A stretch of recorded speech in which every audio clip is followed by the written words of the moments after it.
And welcome to Nerdstalker. I am Adolfo Ferranda at Nerdstalker on Twitter, nerdstalker.com, nerdstalker.com/Patreon, or no, it's patreon.com/Nerdstalker, and all the places Nerdstalker TV on YouTube. Give us a thumbs up, subscribe, hit the bell, give us a nice review on your podcast service of choice.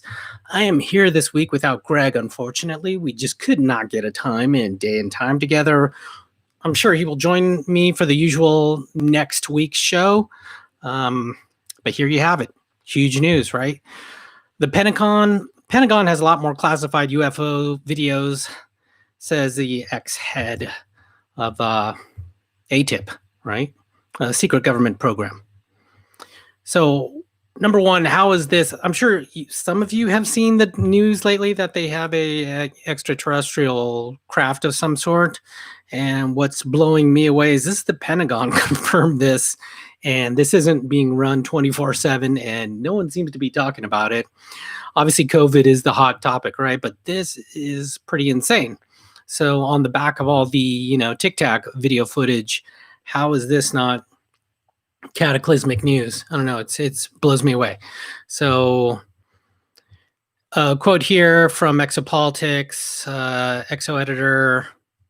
Quote, am I surprised by the government that the government acknowledged the validity of and the veracity of those videos? Not at all, says Luis Elizondo, director of government programs at To the Stars Academy, we'll call it TTSA, told Newsweek. It was a matter of time. They didn't have a choice because ultimately the paper trail goes back to the authenticity of these videos. And anybody who does a little bit of research will recognize that they are real. It is truly a historical moment. Last year, both the Navy and the Pentagon publicly confirmed that the 3 UFO videos captured by Navy pilots in 2004 and 2015 are real. I knew they were genuine, says Elizondo. And there are a lot more UFO video that the Pentagon currently has. Unfortunately, they remain highly classified. And he should know, Elizondo once ran the Pentagon's secret government UFO research project known as the Advanced Aerospace Threat Identification Program, ATIP, as a lot of people call it, which helped facilitate the release of 3 UFO videos. While the veracity of the videos have been confirmed, this does not mean that they show alien spacecraft. Officials simply cannot explain the phenomena in the video clips. Some experts suggest that the objects could be atmospheric effects or technical glitches in the fighter's jet imaging systems.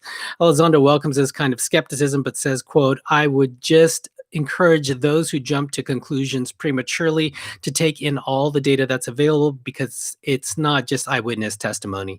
It is electro-optical data from some of the most sophisticated intelligence sensors that we have on the planet. It's also radar data, all looking at the same object and coming to the same conclusion that the eyewitnesses are coming to. Let's not forget that in today's age of social media, anytime a UFO video comes out within 24 hours, someone has been able to disprove it, notes Elizondo. In this case, that's never happened. They truly are anomalous. The Pentagon has a lot more highly classified videos of so-called unidentified aerial phenomena, UAP, formerly known as UFO. The ex-head of a secret government program has said. Luis Elizondo, who once led the government's ATIP program, which has set up investigated UAPs, helped facilitate the release of the videos showing unidentified aerial phenomenon captured by Navy pilots in 2004 and 2015. In April of this year, the Department of Defense published the declassified videos online, which has already been circulating in the public following the unreleased in 2017 and 18 by the New York Times, and the company co-founded Blink-182 singer Tom DeLonge called To the Stars Academy. It was all craziness. And so you guys all know about that, right? And so, yeah, there was that. And then the recent news that the government has crafts of extraterrestrial origin, right? And material. So this is huge. How this isn't the biggest story in the world right now, being run constantly 24/7, and how each of you are not completely blown away by this and talking about it. And some people are still rolling their eyes and making light of the subject is beyond me. It's absolutely beyond me. So there you have it. Okay, so next story let's jump to is from Bleeping Computer. Thanks to Odd Lasku, source code from dozens of companies leaked online. So, source code from exposed repositories of dozens of companies across various fields of activity, tech, finance, retail, food, e-commerce, manufacturing, is publicly available as a result of misconfigurations in their infrastructure. A public repo of leaked code includes big names like Microsoft, Adobe, Lenovo, AMD, Qualcomm, Motorola, HiSilicon, owned by Huawei, MediaTek, GE Appliances, Nintendo, Roblox, Disney, Johnson Controls, and the list keeps growing. The leaks have been collected by Tilly Kottman, a developer and reverse engineer from various sources and from their own hunting and misconfigured DevOps tools that offer access to source code. A large number of the leaks, which go by the name X Confidential, or the more tongue-in-cheek label Confidential and Proprietary, are available. A researcher focused on banking threats and fraud. Code from more than 50 companies published in the repo. Not all folders are populated, though, but the researchers said that credentials are present in some cases.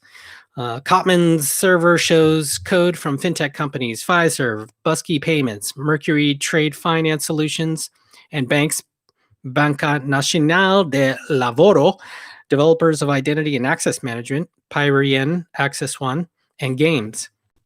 Kottman told Bleeping Computer that they find hard-coded credentials in the easily accessible code repos, which they try to remove as best they can to prevent direct harm and avoid contributing in any way to a larger breach. The developer admitted that they don't always contact the affected companies before releasing the code, yet they make an effort to minimize the negative impact resulting from publishing. Other people are involved in this project, contributing directly or indirectly with leaks or helping Kottman better understand the nature of finding when this is not clear to them. So there's takedown compliance stuff too. Kottman also knows that they comply with takedown requests and gladly provide the information. From the security company's infrastructure, one leak from Daimler AG Corporation behind the Mercedes brand is no longer present in the repo. Another empty folder has Lenovo in its name. However, judging by the number of DMCA notices received, estimated at up to 7, in direct contact from legal or other representatives, many companies may not be aware of the leaks. Some businesses that take notice of their code becoming public don't bother to remove it. In one case instance, several developers at a company just wanted to know how Kottman got the code and did not ask to take it down, wishing, quote, a lot of fun. So they look for this stuff and they put it out there, and there's all kinds of very interesting stuff. You can check it out. And Kottman believes there are thousands of companies that expose proprietary code by failing to properly secure SonarQube installations, as that's a big leak. In a Telegram channel, the developers offers details about leaks from others, including the Nintendo leak, dubbed Giga Leak, containing source code development repos, lots of graphic prototypes of multiple classic games, Super Mario World, a canceled Zelda 2 remake, Super Mario 64, The Legend of Zelda, Ocarina of Time. Forgive me, I'm not a gamer. It is unclear how much of the code is on Kottman's server is proprietary and should be kept private. Bleeping Computer has reached out to a number of companies listed in the collection, learned what the extent they are affected and by what leaks. So very interesting to hear that. All right, next one. Thanks to CNET's Alfred Ng for this. Face masks are thwarting even the best facial recognition algorithms, study finds. Researchers from NIST found that face masks are causing facial recognition algorithms to fail as much as 50% of the time. I love this. It turns out face masks aren't very effective at preventing the spread of aren't just effective at preventing the spread of airborne diseases. They're also successful at blocking facial recognition algorithms, research found. So yeah, error rates varied from 5% to 50% depending on algorithms' capabilities. Those results are troubling for the facial recognition industry, which has been scrambling to develop algorithms that can identify people through their eyes and nose alone as people turn to face masks amid the coronavirus pandemic. Face masks are essential tools to limit the disease's spread, and the governments across the U.S. are requiring people to wear coverings. The masks have caused trouble for facial recognition software, prompting tech companies to adapt. Apple, for instance, has pushed patched and updated so Face ID can work even when people are wearing covers. It doesn't work. It sucks. Facial recognition algorithms rely on getting as many data points on one person's image as possible, and face masks tend to take away a lot of valuable identifying information. The algorithms are already finicky enough that improper lighting or bad angle can fool the technology, and masks make matters worse, the study found. One algorithm that would have an error rate of 0.3% surged to a 5% when presented with images of people wearing masks, the study found. The study tested the effectiveness of 89 facial recognition algorithms against face masks. The test looked at the algorithm's one-to-one matching capabilities, essentially comparing one photo of a person to a different picture, but with the mask on. NIST used 6 million images for its research and applied masks digitally with various variations of coverings. The study also found that more of the nose that was covered, the more likely the mask was to stymie the algorithms. Black masks were also more likely to fool the algorithms than blue ones, the research showed. NIST said that this was the first of a series of tests surrounding facial recognition and face masks. The agency plans to test algorithms that were created specifically for coverings later this summer. With the arrival of the pandemic, they need to understand how face recognition technologies deal with masks' faces, said the researchers behind the whole thing. So they expect algorithms to improve at detecting people wearing face masks. Facial recognition research have been compiling photos of people wearing face masks as data for the algorithms to learn from, in some cases people without people's knowledge. The NIST study used photos of people applying for immigration benefits and digitally altered mask photos of travelers entering the US, according to the report. So, facial recognition technology is super creepy as it is, and it's kind of a relief actually now. I'm a little bit happy to hear that these face coverings are stymieing it or slowing it down. I'm sure they'll figure it out, but kind of cool for you privacy advocates out there. Okay, so next story. Thanks to a Boy Genius report for this one in the science department. Some people might already be immune to coronavirus thanks to the common cold. And thanks to Chris Smith for this story at Chris_writes. Long-lasting immunity to the novel coronavirus, that's the end game. That's our way out of this pandemic. The best types of protection would come from the vaccines, all right? Also, we have no idea how long immunities last. Available data suggests coronavirus immunity can't be longer than 12 months, given other human coronavirus act. The other coronaviruses act. Recent studies have shown that antibodies can disappear after 3 months, but immunity doesn't go away. T cells that can remember the encounter with the virus would spring into action upon reinfection and kill the virus. But how long would those last? Sadly, nobody can answer the COVID-19 immunity question right now. A new study says that some people may already be immune to the illness, though, and it's all thanks to the common cold. Of the 7 coronaviruses that infect humans, 4 cause common colds. The other 3 can lead to serious complications and even death. SARS and MERS offered previews of what SARS-CoV-2 would do. Researchers from Duke Medical School, the National University of Singapore, published a study in Nature that says that the memory T cells created by previous encounters with other coronaviruses may be enough to create an immune response against COVID-19.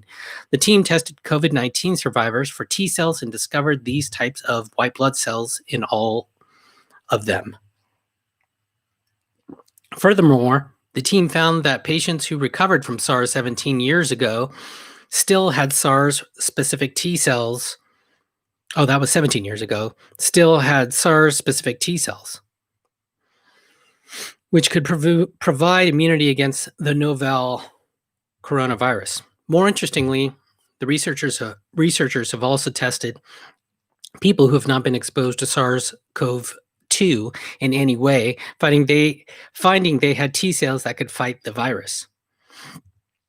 The researchers are looking at other COVID-19 survivors to see how long the T cells persist in the body. What's interesting to note is that some of the vaccine candidates out there induce a double defense immune reaction that includes neutralizing antibodies and T cells. Even if you're somehow immune to COVID-19 due to a previous encounter with a different coronavirus, there's no way to tell unless you get your T cells sampled and tested. Also, this is the point where they'll tell you that more research is required on the matter and they're anxious to see the results. However, the Duke NUS study is the third paper claiming that coronavirus is responsible for the common cold might induce some sort of immunity to SARS-CoV-2 back in mid-May. They covered the similar studies. La Jolla Institute of Immunology and the German Chartil University Hospital both have highlighted the importance of T cells in COVID-19 immunity. The La Jolla team found that blood samples collected between 2015 and 2018 had helper T cells that detected the SARS-CoV-2, while German researchers speculated that past infection with a milder human coronavirus could generate an immune response that's strong enough to repel the novel pathogen. So fascinating science of what's possible, what can be, and hopefully is. All right, speed round.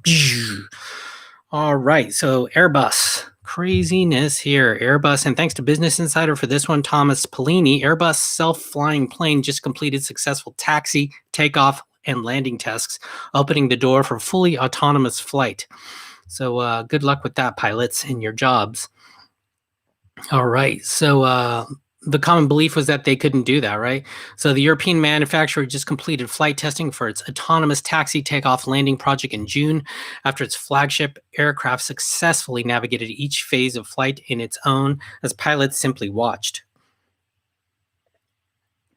Over 500 flights were conducted with the new Airbus A350 through 1000 XWB that successfully utilized image recognition technology to essentially give a plane a pair of eyes. The technology integrated with the A350's exterior cameras allowed it to perform the phases of flight entirely on its own, Airbus announced. The first milestone of the flight testing campaign occurred in December when Airbus was able to successfully demonstrate autonomous takeoffs from an airport in France. All pilots had to do in the first test was lined up in the plane with the runway and sit back and watch the plane barrel down the runway, lifting off on its own. With Airbus proving that its jet can also land and taxi on its own, the door is now open for full autonomous flights. Take a look. Oh, so then they have video of how Airbus does it. So yeah, all you people that are thinking of getting into piloting, looks like your days are numbered as well. Good luck, universal basic income. I hope it comes to save us all. All right, next speed round. Alexa, Echo, Snooping blocker. The Echo, I'll call it the Echo blocker. Sorry for setting off your devices if I did, people. Snooping blocker from MSCHF, Mischief, could protect your privacy. So this is really clever. Check out CNET's Shelby Brown for this story. The let's call it Echo Gate device jams your Echo's microphone. So what it does, it sits atop your device and jams the microphone, according to Mischief. Home Assistant devices like Google Home and the Echo help us with everything, but they listen. There's privacy concerns. To protect privacy, the startup called Mischief, MSCHF, has developed an audio jamming device called, I'll call it Echo Gate, but it's A-word gate. Mischief, a company that runs on structured chaos, according to a report from Business Insider, has a slew of viral and cynical products like toaster-shaped bath bombs and holy water-filled sneakers. So funny stuff, and this is an actual working device. The A-Gate, I'll call it, is a cap that fits over your Echo and uses pulsed ultrasound to jam the microphone. The tool can toggle on and off, so you can use your device when you want. Just clap or tap the device 3 times to turn it on, repeat to turn it off. Since the A-Gate doesn't interfere with the Echo speakers, you can still have it on and listen to music. Mischief does recommend turning off the A-Gate if you plan on listening to music for a long period of time. A-Gate works with first, second, and third generation of the Amazon Echo Dot, the second generation Echo Plus, and the first and third generation of Echo. The device costs $99 on Mischief's website. Again, that's MSCHF. All right, speed round. So Google's going to let employees work from home until at least next summer. That's just a quick update on sort of remote work. Everyone's sort of doing this. Interesting to hear that Google's going to let them do it until at least next summer. So we're looking at a year, right? Is basically what they're considering here. Kind of weird that they're not going the indefinite route, but maybe not. Like so many other tech companies, I guess that shows you the importance of in-office work or not, depending how you look at this and how it evolves. Speed round. It's easier to manage 4 people than 1 person, apparently. And this one's from the staysassy.com website. And so, yeah, it says it's easier to manage 4 people than it is to manage 1 person. The primary reason for this is the inherent over-reliance in the relationship between a manager and a single report. Let's dive deeper. It's not uncommon for the first-time manager to get a single direct report. Try it out, see how it goes. Here's what this ends up looking like. The new manager is over-reliant on making sure their single report likes them and is doing well. If they give feedback that their manager stinks, that's 100% bad feedback from your reports. If the report doesn't do well, that's 100% of the reports, 100% of your reports that aren't succeeding. If the report quits, you've lost your whole team. The manager's over-reliance on the direct report's success and happiness leads to risk-averse behavior, like not giving critical feedback or overcompensating. It also regularly leads to micromanagement. Hint, hint. The single report is isolated. They don't have any peers on the team to reach out for help. If their manager is bad, they don't have any corroborating voices. Anything that goes wrong is a they said, I said debate. Any debate inside of the team is a face-off with your manager. No one in this relationship has the ability to get context. With more reports, a manager gets clearer signals when they're wrong. A report could look to teammates to corroborate or dissuade their ideas. With one report, disagreements have little additional evidence. So people have to either approach this situation with a supreme lack of ego, or they can just assume it's the other person's fault. Guess which option happens the most? The further the problematic conditions, the single report will often be a very junior hire. This compounds the issue. Straight from college hires don't have great context for what it means to be in an industry, to have a manager, to work a job with no end of semester in sight, and hires aren't expected to have as much autonomy in their formative early years. With these variables, the requirements on the manager are higher than average. It's not uncommon for these relationships to turn sour. The manager makes as they always do. The report makes mistakes as they always do. Fingers are pointed. Times are dire. If you ever hear someone call their manager a first-time manager, you know the relationship has reached a special level of hell. To avoid this situation, consider doing the following. Avoid having first-time managers have a team of 1 individual contributor for a prolonged amount of time. That team size is an anti-pattern for more reasons than just this one. Try and make sure the manager of a team with 1 individual contributor is also an expert in the domain area. Some managers are explicitly not the domain expert by design, but when you have 1 report, a lack of domain expertise is one of the surefire ways to make mistakes and a surefire way for your report to get the idea that you're no good. Avoid at all costs the combination of new manager, 1 report is new to industry, manager is not a subject matter expert. That's a recipe for absolute disaster.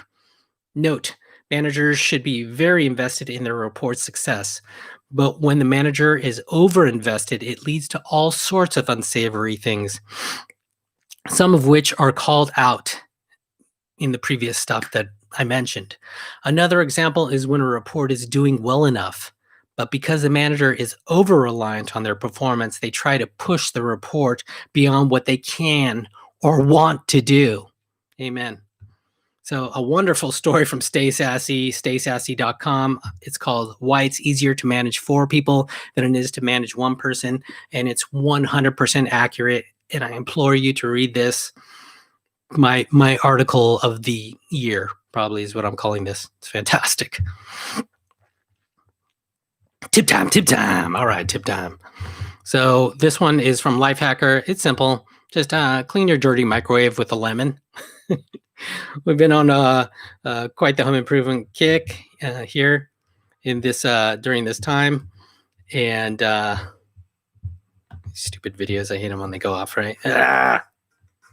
Where's this audio coming from? Autoplay, Lifehacker. How dare you? So basically, all you do is using a lemon to clean a microwave is an old standby. In fact, just slice a lemon in half, squeeze the juice into a half cup of water, drop the lemon halves in and microwave for 3 minutes. Then let sit for 5 minutes and wipe down the machine. The steam will loosen dried on filth and the lemon will leave a fresh scent. However, we're not stopping there. You could repeat this method, but instead of using a microwave-safe cup, you can put the lemon and water directly onto a pile of paper towels. After nuking for 3 minutes, just use the paper towels themselves to wipe everything down. That way you don't need to clean the cup or a reusable cleaning cloth. If the gunk still isn't budging, scrape it with an old credit card or a magic eraser. Generic name is melamine foam. All right, so there is that one. Okay, the next tip. I really like this next tip because it's as a parent, and when I used to have a young kid, I should have done this. It's teach your kids to take a meditative snow break. This one's from Megan Moravik Walbert. Again, Lifehacker. Thank you. We could all use a little more mindfulness right now, right? All right. Even though it's currently hot outside, depending on where you are, one fun, easy, mindful suggestion and how they utilize refreshing right now, snow. Today's parent explains how to teach our kids to take a snow break. So basically, this during a transition, say from the iPad to dinner table, get your kid to lie down on the ground, close their eyes, and imagine a light snowfall drifting down onto them. When they're all covered in snow, it's time to jump up, shake it off, and head to the next activity. It's called the snow break. So trying the snow break exercise during a transition is an especially good piece of advice, as transitions can be particularly stressful or challenging for many kids. A small moment of mindfulness between activities may help calm them enough to ease everyone into a smoother transition. And if the snow break technique doesn't work, you know there's always the wet cat technique is what they call to fall back on. Both of the exercises are good for kids and adults alike, represent small moments of mindfulness you can add into your daily routine or fall back on when anxiety starts to bubble up. So yeah, I used to do mindfulness stuff with my kid, and now it's all about the iPhone, so I can't get away from that. All right, you guys, that was Nerd Stalker for the week. I hope you enjoyed it. And thanks for your time again. Thanks for listening and watching out there. I am Adolfo Fronda at Nerd Stalker. Hopefully we'll have Greg on next week. Don't forget to check us out at patreon.com/Nerd Stalker. And again, subscribe, hit the bell, thumbs up, and all the things. Take care. Oh, and be careful out there.